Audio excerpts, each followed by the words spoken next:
Okay, as you can tell by my last few videos, I've been riding in Colorado, or went there this summer. I have ridden in Colorado, probably the last, I don't know, 7 or 8 years, something like that. Some of it on an adventure bike, and then the last few years I've been doing either a dual sport or a dirt bike. With this last year, the last 2 years have been a dirt bike. But whether you're going to ride either a dual sport or a dirt bike in Colorado, this video is kind of to give you some ideas of what you might need to know before you go up there. I might do a different video on what to do for an adventure bike, or a street bike, I guess, mostly an adventure bike.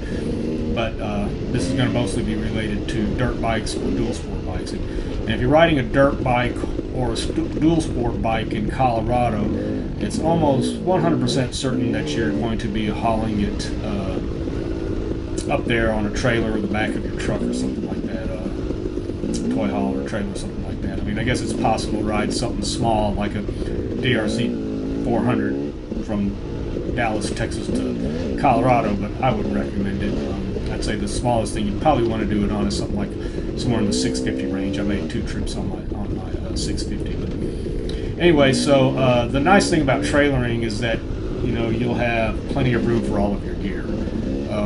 If you're riding an adventure bike or something like that, you have to kind of figure out what you want to take, what you need to leave home. If you're going to trailer up there or haul your bike up there, you can pretty much bring anything you want, all your riding gear, fuel, tools, just about anything you think you might need or may not need.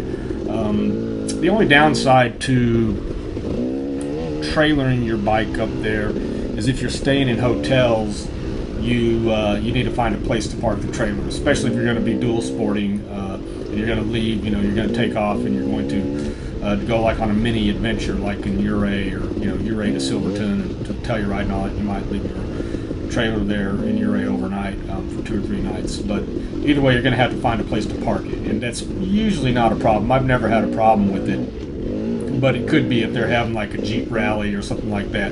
Sometimes parking can be limited.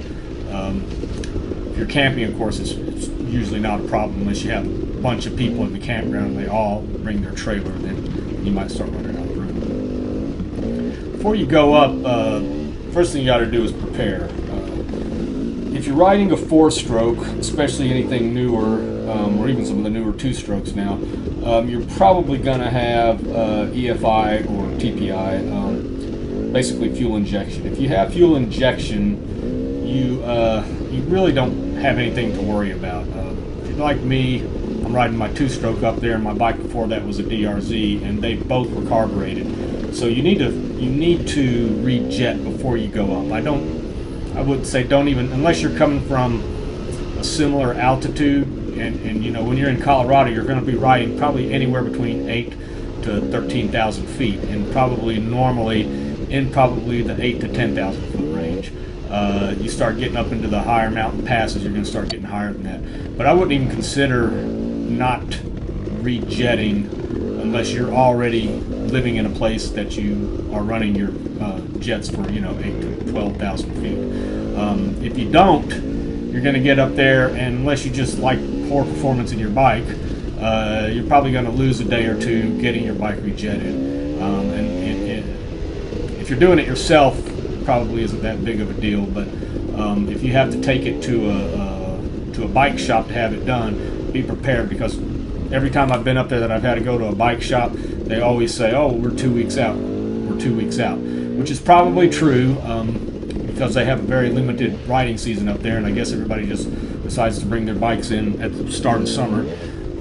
Usually you can tell them that you're on vacation. Sometimes you'll find somebody that's kind of empathetic to your, to your cause, and they'll go ahead and get you in.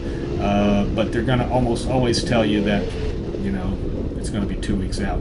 For me, on my KTM 300, I strictly went by the book. I looked at the manual, said, okay, I'm going to be riding between, whatever it was, 7 to 12,000 feet, and I kind of take a guess at the temperatures. Temperatures in Colorado can be anywhere from 60 degrees to, depending on where you're riding, to pretty hot, in the 90s. But you just kind of make your best guess at that. So I just followed the manual. My bike came with different jets. I think I had to buy a different needle, but I did all that before I went up. When I had my DRZ, I had a JD Jet kit, and I just followed the different instructions for the elevations that they recommended. And every time, both of those bikes ran really, really great. Once I got to Colorado, I usually have to adjust the air screw a little bit. And the bike, for some reason, doesn't really feel like it has as much snap when I'm up there. But usually after riding it for about 30 minutes to an hour, I kind of figure out how to adjust to that. And, you know, basically I just kind of keep the revs up a little bit more. It always seems like it's the low end, which maybe I need a different pilot jet, I'm not sure. Anyway, after about an hour or so, you seem to be fine, and you know, you've learned how to adjust to jump over rocks that you want to, logs and all that kind of stuff. You know, another option is Electron Carburetor. You know, Rochelle had that on her bike this last year, and it worked really good. There was a little issue with it, but that really has nothing to do with Electron itself. It's something where we somehow pulled the choke out and messed it up. If you're dual sporting or even going on long day rides and you're traveling large distances, you need to make sure you can carry enough fuel. Someplace like Taylor Park, where you might be riding 100 miles, you need to make sure you either have a larger tank, or you need to carry fuel bottles, or in my case, just camp in the right spot, which we didn't do. But if it's somewhere else, like around Ouray, you know, you're going Ouray to Silverton, or over Imogene over to Telluride or something like that, you know, they're going to have gas stations there. So if you got a 4-stroke, no big deal. If you're riding a 2-stroke, you obviously you're going to have to mix your oil. So what I do is I just bring, I got this little bottle that I took that I put off like quarter-gallon increments on it, and then I filled that up with my premix, and then if I got to a gas station and I'd put 3/4 of a gallon in my tank, I would just know I need to do 3 little notches, so and then just mix it right in my tank. So I'd put 3 gallons, I'd watch what I was putting in the tank, put 3/4 of a gallon in the tank, and then I would go to 3 notches on my thing to make sure that my fuel is mixed properly. You know, to me, I like that better than trying to put a big giant tank on my bike or carrying a pre-mixed fuel bottle. Now, if I was to be riding someplace without it, then obviously I'd have to do something different. Good thing about it, though, is usually when you're in Colorado, at least some of the places that we went, the super unleaded high-octane gas is usually ethanol-free, so that'll make it run a little bit cooler, too. The next thing to think about is the altitude. Acclimation to the altitude can be an issue on a dirt bike or a dual sport. Not so much on an adventure bike, but depending on how you ride, you're likely to be exerting a lot of energy, and breathing can get really difficult. I mean, even just bending over to check your tire pressure seems like you're breathing through a straw. Really not a whole lot you can do about it. It seems to affect some people more than others. I think somewhere I read that it takes you like 10 days or something like that. So if you're you know, unless you're there for like a month or something like that, you're probably not going to acclimatize for the entire trip. Just be aware of it. It doesn't really affect anything. Just a lot of times you're doing something that seems like it'd be really easy, and you wonder why you're struggling, and it's because, well, you're just not getting any oxygen. But the other thing to notice about that too is that your tire pressure is probably going to get affected. If you've got bibs or, you know, well, I guess tubeless would probably have that effect too. You may have to have something to do with that 100 pressure tube inside, but your tubes are your tire pressure is probably going to be a little bit off. So I would always check I generally check my tire pressure every morning anyway, just to make sure I didn't somehow get a flat or something like that. But at least before the first ride, make sure you check it to you know, make sure you have the proper tire tube. I run slime in my tires. I've had pretty good luck with it. It's not like you're running through a lot of thorns like in a desert or anything like that in Colorado, but it can happen. There was a couple trails that we rode that it was kind of rough and it would kick you off the trail, and I went over some pretty spiny looking bushes and stuff like that. You should carry, and I talked about this in my last couple videos, you really should carry a spare tube. You know, if it's 2 bikes, you're probably safe carrying just a single 21-inch tube and a way to fill it, whether it's a pump or a little electric pump or whatever. You can put a 21-inch tube in your rear tire if you need to. You know, this is, you know, you're probably not going to be Graham Jarvising it around once you do that, but you it'll get you back off the trail. So luckily, I've only had to change a tube on a trail like that once when I was riding down in Big Bend, and I got enough air in the tire to get me out, and took the tire and got it fixed. Bike maintenance, you know, just make sure that your bike is well maintained. That's going to go a long way. Like I said, checking the tire pressure, filling your gas tank, lubing the chain, all that is probably more important in Colorado, just because you may be taking off and riding for 6 to 8 hours. You know, we ran across some kids who I could tell they just did no maintenance on the bike, but that their rear chain came off the rear sprocket, and it wadded all up between the case and the counter sprocket. It was really difficult to get them going again. Once they got it back on, I could tell they'd never even checked. I mean, the chain was so loose that they never even checked the tire or the tension or anything like that. I carry my OEM toolkit that I got with the bike, with the KTM. Whenever I had my DRZ, I had the OEM toolkit with that. Luckily, knock on wood for me, I've never had to use it other than to work on other people's bikes. But the only thing I might add to that is maybe, you know, like some tire irons, and like I said, some type of pump. I have a little slime electric pump that just hooks to the battery and works pretty well. Kind of toyed around with some different ideas of different ways of doing that, but that's probably what I'd go with for now. Your bags and your backpack, you know, I personally don't recommend the saddlebags or panniers for a dirt bike or even a dual sport. I've had those. They can carry a lot of gear, but they seem that they kind of kick the back end of the bike around quite a bit. I'm not exactly sure why. You would think that the weight being lower might help that, but it seems like I kind of had trouble with that. I ended up getting a set of giant loop Mojave bags. They're a little bit smaller, but I wasn't really, you know, carrying a whole lot of stuff. But they're really good. They fit really close to the bike, and honestly, even though I have them filled up with, you know, different things, I don't even know they're there. The only time I notice is if I go and, you know, I jump over a log or do a jump or something like that where I have to kick back far on the bike, and sometimes my butt or my legs will hit the bags. But I rarely even notice it. It's probably not even worth mentioning. But they're the smallest bags you can get. They do hold a lot, and I've even done, you know, 2 to 3 day dual sport rides, you know, with the combination of those bags and my backpack. But I do like them better than the pannier type bags.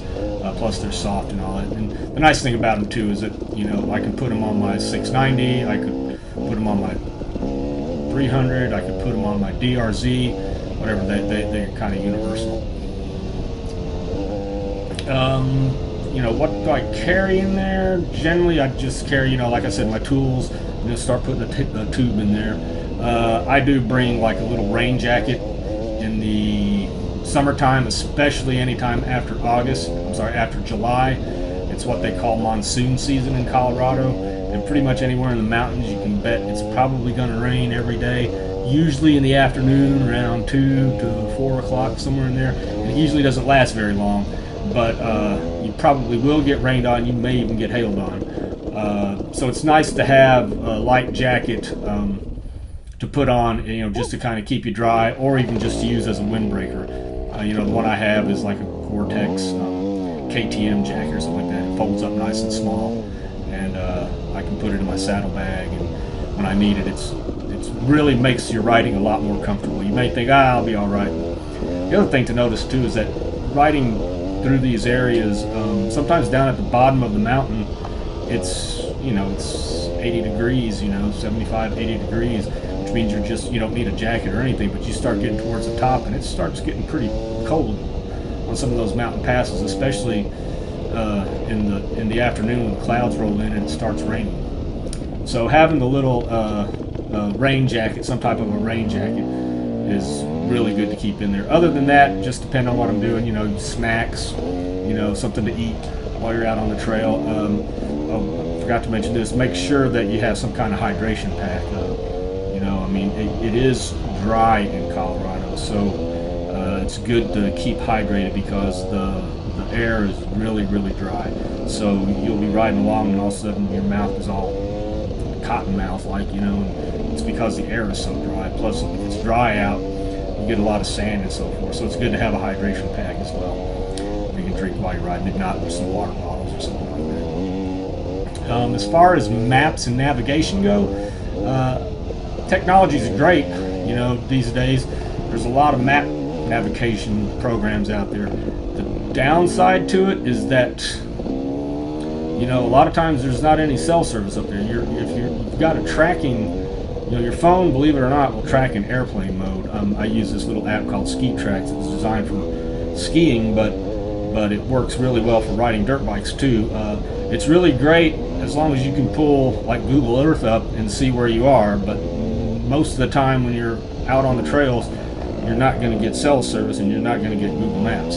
So you know, you can see on the little thing it shows you where you've been, so you can kind of mark where you started. You can kind of see if you're sort of heading back that general direction, but keep in mind these trails wind all over the place, so it may look like you're heading back the right way, but you may not be. There are a lot of programs out there, like I think one's called Avenza, where you physically download the map to your phone, and then the GPS tracks you and overlays it on top of the map. That's pretty good. I've got the app. I did not get any of the maps before I went up there because honestly I didn't know how to use the program. There was a guy out in Montrose that showed me a little bit more about it, so I may do that next time. But for me, I kind of prefer using a paper map. Kind of adds to some of the excitement of it.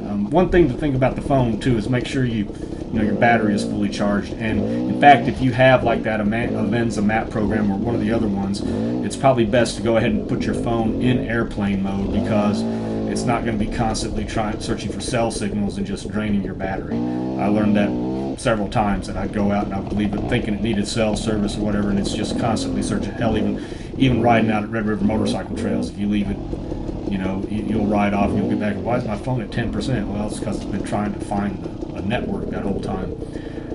But like I said, I personally, whenever I do bring my phone, and then I bring one of those little backup battery chargers too, just in case, even though I'm not really using it for navigation. But the paper maps work pretty well. There's a brand called Latitude 40 degrees or something like that, and they make really good maps. And what's cool about them is that a lot of times they'll have mileage markers between the points on the map, like this trail starts here, and then I don't know, there's some ruins or something over here, and they'll say, okay, that's 3.2 miles, you know, and then you can see, well, then it goes on to the merges with the trail, and that's another, you know, 2 miles. So you know that totally you're going to be going, before you get to the next trail or turn, 5.2 miles.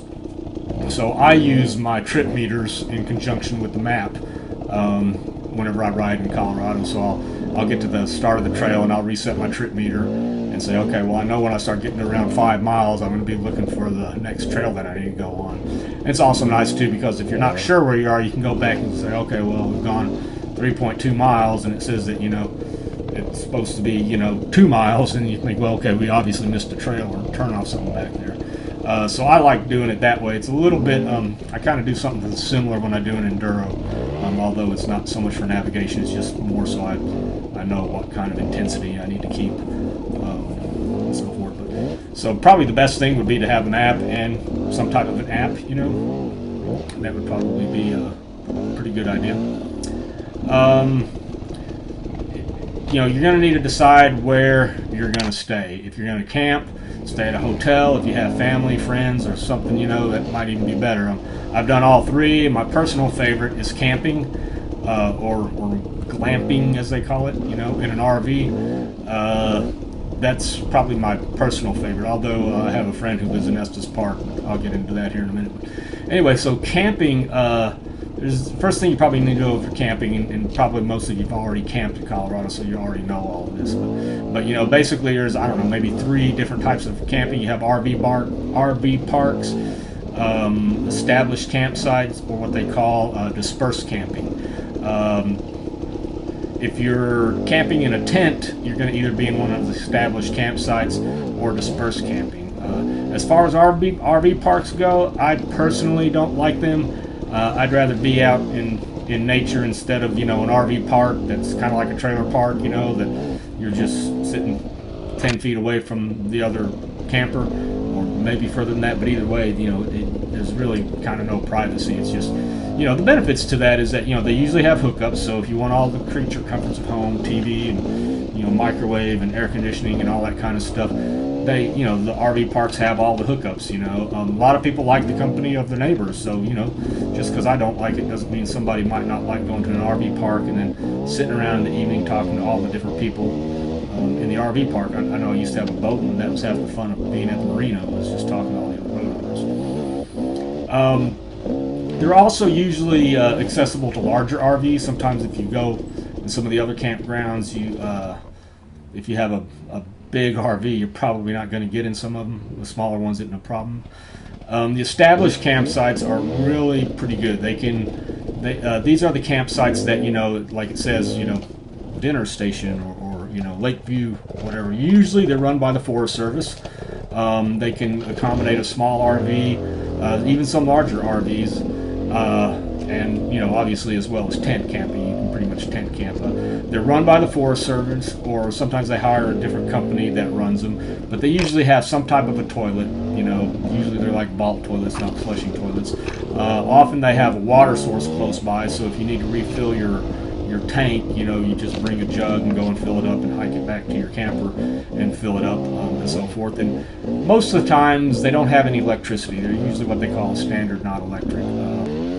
But they almost all have what they call a camp host. At least that's been my experience in Colorado anyway, during the summer. The camp host is somebody, usually it's like a retired couple who has an RV, and they get there at the beginning of the season and they stay through the entire camping season, and they basically live there. So they're really good because they know everything about the campsite. They're there to help you out, and most of them that I've experienced have been really friendly.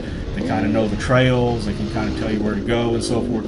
Usually they're a little bit more geared towards four-wheelers, not so much dirt bikes. Usually they're four-wheelers, so they know a little bit more about four-wheeler trails rather than some type of single track and so forth. But anyway, so in these you're pretty much dry camping, other than the fact that you can walk to a toilet and you can probably fill your water tank, you know, if water's possible. We usually bring cooking water. I mean, the water, they'll tell you if it's potable or not, but sometimes they say it's potable and you put it in your tank and it's kind of a yellow color, so I would just go to like Walmart or something like that and get the 1 gallon jugs of drinking water and use that for cooking, you know, for showers and you know, cleaning and that type of stuff, cleaning your dishes and all that. You know, the water out of the tank is pretty good. Most of the campsites do not have showers, so you'll either need to have one on your RV, or you know, sometimes people have the little jugs that they hang up in the sun and do that kind of stuff, or you're just going to have to get used to everybody stinking, I guess. But I don't know. Well, as far as bathing goes, I mean, a lot of times you're going to be camped pretty close to a river. I don't know if it's illegal or not, but I don't know that it'd be a good idea to go down there and try to bathe in the river. It may be illegal. I know they're pretty. They kind of watch to make sure that you don't pollute the river and so forth. So I don't know if you go down there with soap and water, you know, wash your hair or whatever. They may be frowned upon, but I do not know that is true or not, though. But the water's freaking cold anyway, so.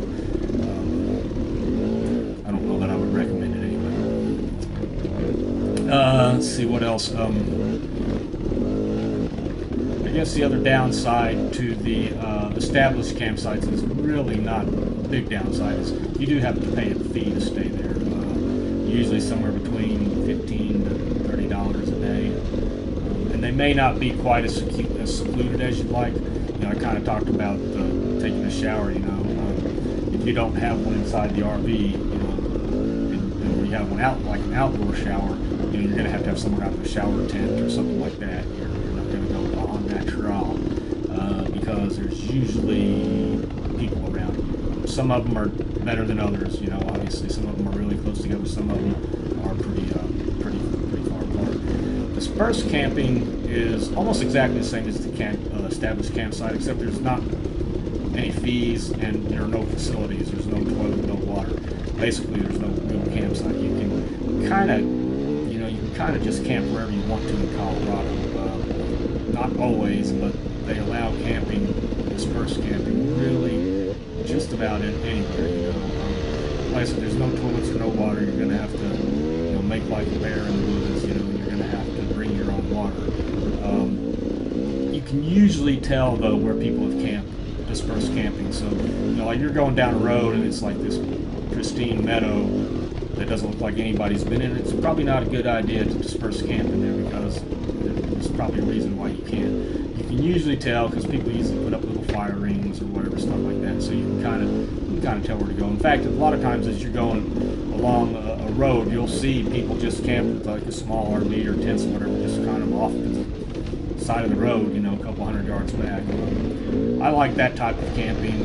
Like I said, the downside to it is that you don't have a place where you can just go and fill up your water jug, so you have to make sure you bring enough water and stuff like that. Motels and hotels, they're a pretty good option if you don't have the means to camp. Until recently, that's what I've usually done. Like I would go to Ouray and we would get a hotel in Ouray, and then we would just day ride out there.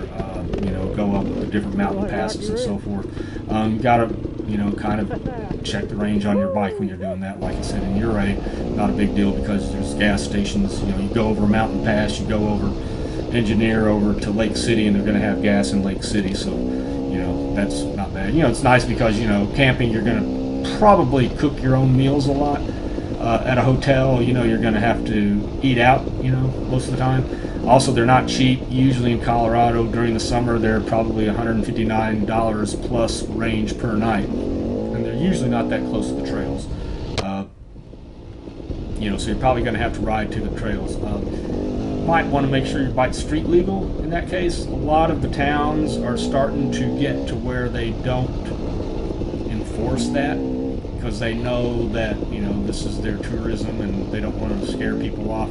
So I've been several places where I've seen people just riding pure trail bikes, pure dirt bikes, with no license, no tags, no anything on them, and ride right by cops, and the cops don't say a thing. I do have my every bike I've ever taken up to Colorado has always been street legal. It's not hard to make your bike street legal. It takes a little bit of time. You buy a little enduro kit. I can't remember who makes it. Sick Ass, I think, makes one. So that's pretty good. But you're going to be, at a trailer. I'm sorry, at a hotel, you're going to be probably eating out most of the time. I guess you could find something like a VRBO, which is a vacation rental by owner. I think that's how they say that. Anyway, that's not a bad thing, so you can cook yourself too and all that, Larger towns like Telluride, Ouray, Crescent Butte have probably a wider variety of different things that you can find, like VRBOs and stuff like that, and restaurants and all that. If you get much smaller than that, you're probably going to be eating at the same place a lot if you're staying any length of time. If you have family or friends that who lives at the start of some killer single track, well, you pretty much hit the jackpot.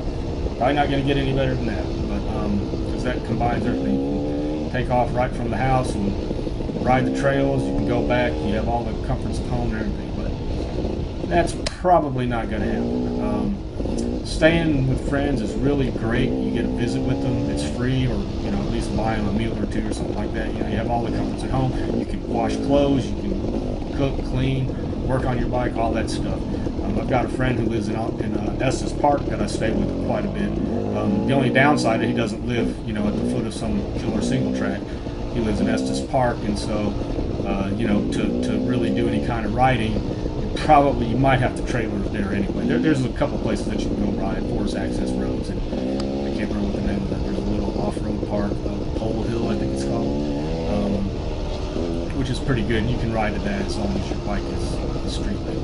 But if not, staying with friends is great, except that you might have to trailer to and from the riding areas. Anyway, that's pretty much everything I can think of at the moment. I guess if you have any other ideas, leave them in the comments. I'm sure other people have done this a lot more than I have. Like I said, I've only been doing it off and on, well, pretty much about the last 10 years, but not always on a dirt bike. So that's a few things that you need to know if you're going to go ride your dirt bike in Colorado.